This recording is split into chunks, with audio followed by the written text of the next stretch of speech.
My name is Aloan Vane. I am 34 years old. For 10 years, my parents introduced my sister to every room we walked into as the neurosurgeon changing lives. And every single time, they introduced me as the one who delivers mail. Not Aloan, not their daughter, not even their other daughter. Just the male girl. As if a decade of waking up at 4:30 in the morning, 6 days a week, rain, ice, 100-degree summer heat, was something to wave past with a vague hand gesture before turning the conversation back to Thora. That was the script. It never changed. At church dinners it was, "This is our daughter, Thora. She's a neurosurgeon at Meridian General. Brilliant, isn't she?" Pause. Smile. Then, almost as an afterthought, "And this is Aloan. She works for the Postal Service." The way my mother said it, you would have thought I was handing out parking tickets. Like the route I walked every single morning, the families I knew by name, the medications I made sure reached elderly neighbors before their prescriptions ran out, none of it counted. None of it was real work. Not the way saving brains was real work. I used to drive home after those dinners gripping my steering wheel so hard my knuckles hurt. Not because I was ashamed of my job. I never was.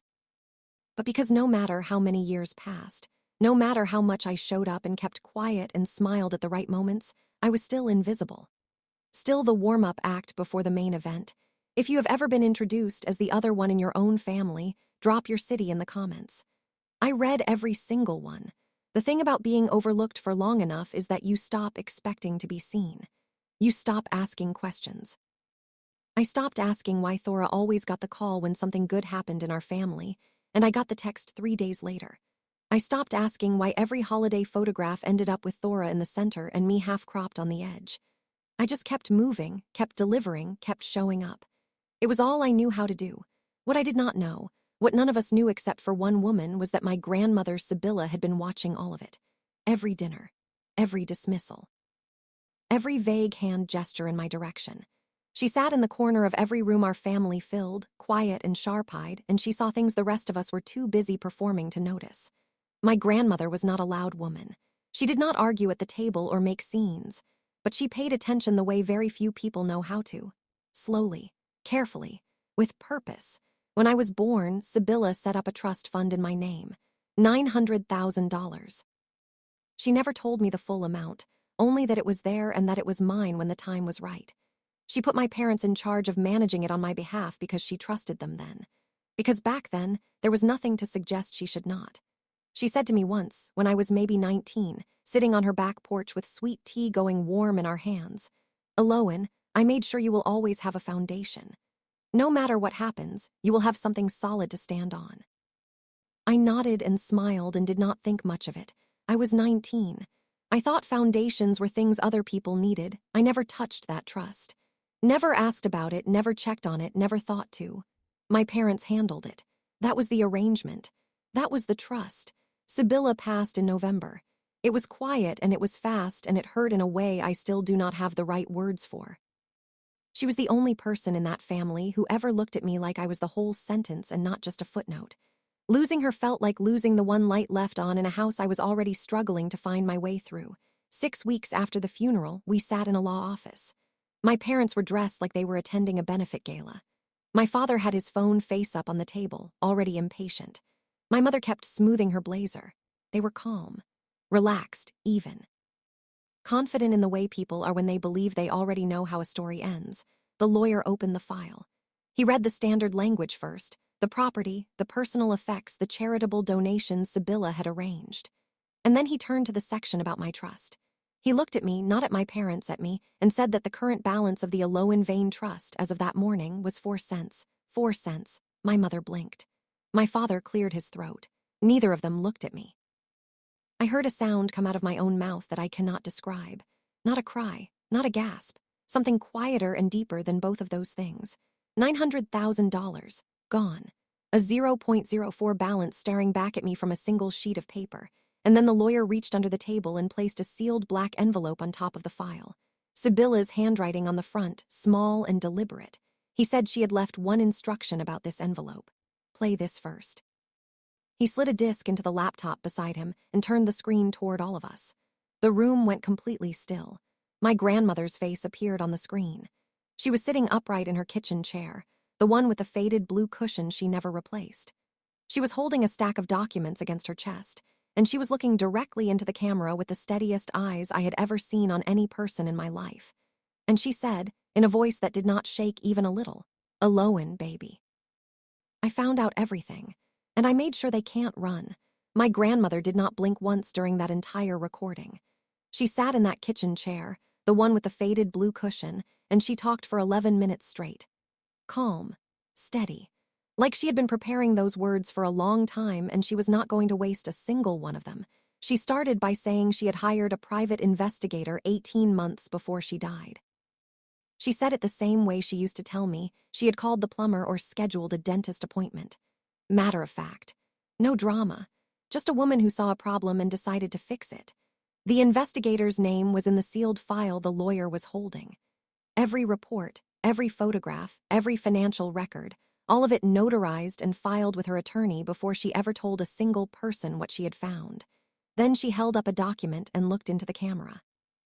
She said she had tracked the serial numbers on every cash withdrawal made from my trust over the past 9 years. Every one. She said the money did not go to medical school tuition. It did not go to textbooks or housing assistance or any of the things my parents had apparently told her when she asked years ago why small draws were being made. It went to a luxury apartment lease renewed every 12 months.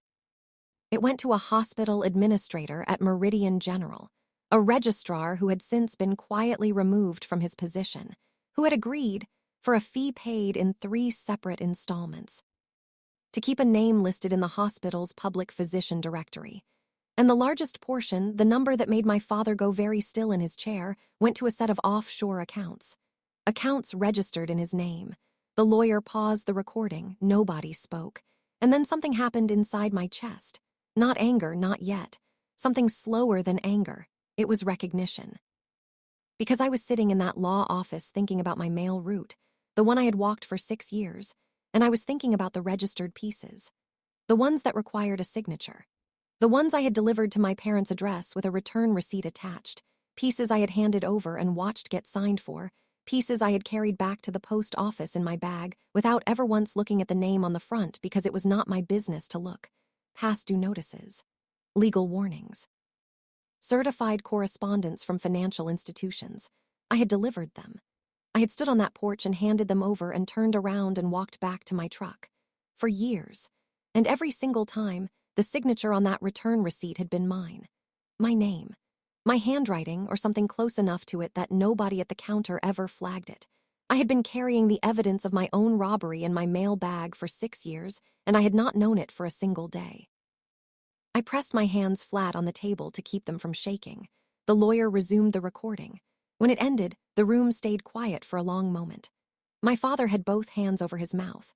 My mother was looking at a fixed point on the wall somewhere above the lawyer's head, the way people look when their brain is working very fast and their face has not caught up yet. And then I heard something I did not expect. A sound from the chair beside me, small and broken and completely exhausted. It was coming from my sister. I had not looked at her since we sat down. I had not thought to. But when I turned, what I saw stopped me completely. She was not performing. She was not calculating. She was crying in the way a person cries when they have been holding something so heavy for so long that they simply cannot hold it anymore. Hands over her face, shoulders folding inward. The kind of crying that does not care who is watching. And then she started talking. She said she failed out of med school. Not at the end, not in the final year. In year 2. She said she walked out of an exam one afternoon, sat in her car in the parking garage, and knew she was done. She had never wanted to be a neurosurgeon. She had wanted to paint. She had wanted to travel.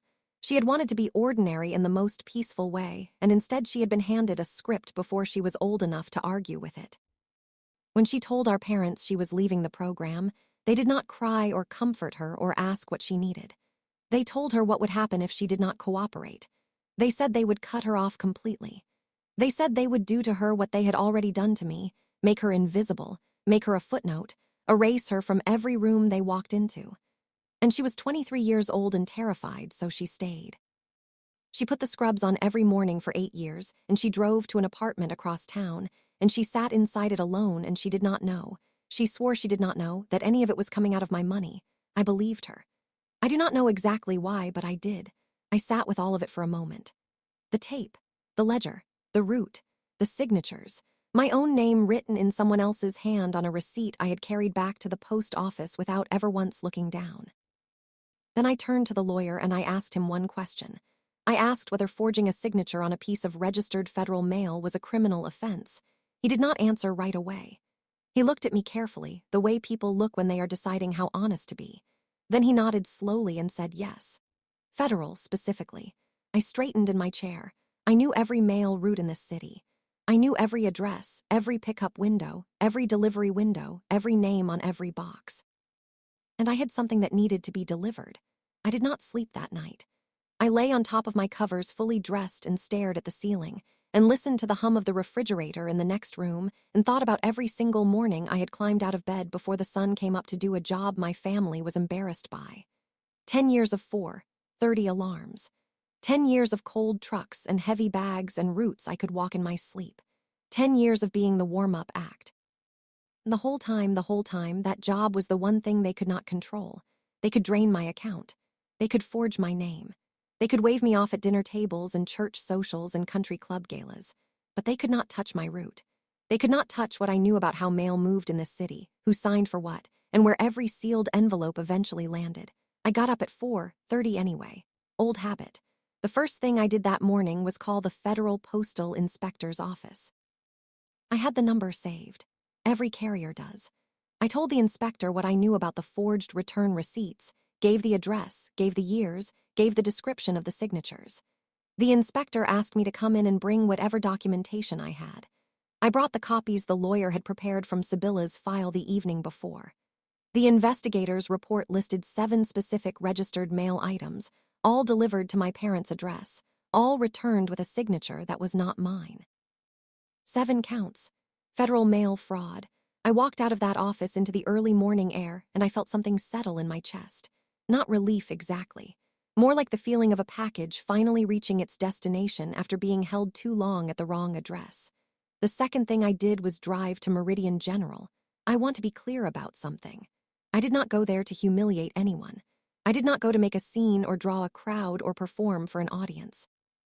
I went because there was a name in that hospital's public physician directory that did not belong there, and there were people making decisions about their medical care based on that name, and that mattered more to me than anything else. I walked in through the main entrance carrying a folder and asked to speak with the hospital administrator on duty. The process server I had hired the evening before was already waiting near the front desk when I arrived. Within 20 minutes, the administrator who had replaced the one my parents paid off was on the phone with the board. Within an hour, the listing was removed from the directory. No announcement. No scene. Just a name quietly and permanently taken down. I drove home and made coffee and sat at my kitchen table and thought about my grandmother in her blue-cushioned chair, holding those documents, looking into that camera. I thought about how much she must have loved me to spend the last 18 months of her life building something that would protect me after she was gone. I did not cry. I just sat there with my coffee going warm in my hands, and I let that love sit with me for a while because it deserved to be felt fully. That evening was my parents' 30th wedding anniversary gala. They had been planning it for months. A rented hall, a guest list of 80, the kind of event designed to remind everyone in their social circle exactly who the Vane family was. Pillars of the community, parents of a neurosurgeon, people of standing. I did not attend. I did not need to. What I did was prepare 80 envelopes. Inside each one was a single printed page, one bank statement. 9 years of withdrawals from a trust account in my name, with every transaction highlighted and the destination accounts labeled clearly at the bottom of the page. No letter, no explanation, no signature, just the numbers, clean and undeniable, the way my grandmother had always preferred her truth. I knew the catering company the venue used. I knew the coordinator. I asked a favor I had earned through 6 years of making sure that coordinator's mother received her medication on time every single week without fail, and I was not turned down. By the time the first guests sat down to dinner, there was a sealed envelope at every place setting. By the time the main course arrived, the room had gone very quiet. My father called my phone 4 times during that dinner. I did not answer. My mother called twice. I let both go to voicemail. I was sitting in my car 2 blocks away eating a sandwich I had packed that morning, and I want you to know it was the best sandwich I had eaten in years. The charges were filed the following week: wire fraud, financial elder abuse, and 7 counts of federal mail forgery. My father's offshore accounts were frozen the same day. The family estate went into a legal hold pending the outcome of the civil case Sibylla's attorney had already prepared on my behalf before she passed. She had thought of everything. She had been thinking of everything for 18 months, quietly, from that kitchen chair, with her steady eyes and her faded blue cushion and her love for a granddaughter the rest of the world kept overlooking. The court-ordered recovery came to $1.2 million. Principal plus interest plus legal damages. I did not buy anything extravagant with it. I did not take a trip or throw a party or walk into any room and make an announcement. What I did was purchase the post office branch I had worked out of for 6 years. The building had been listed for sale for 2 years, and I had driven past that listing sign every single morning without once letting myself imagine it could be mine. Now it is. I am converting it into a community resource hub. Free mailbox access for unhoused residents. A medication pickup point for seniors on fixed incomes. A small room in the back with a table and chairs and good lighting where people can sit and fill out forms and ask for help without feeling small. People keep asking me how it feels. They expect me to say triumphant or vindicated or free. And I am all of those things, somewhere underneath everything. But mostly what I feel is settled. Quiet in a way I have not felt in a very long time. For 10 years, my parents told every room we walked into that my sister was saving brains while I was just delivering mail. They were right about one thing: I do deliver. And some things, like the truth, cannot be returned to sender. If this story moved you, please like and subscribe and drop your city in the comments. Tell me what label your family gave you. I read every single one. And I want you to know that whatever they called you, whatever role they handed you before you were old enough to choose your own, it does not have the final word. You do.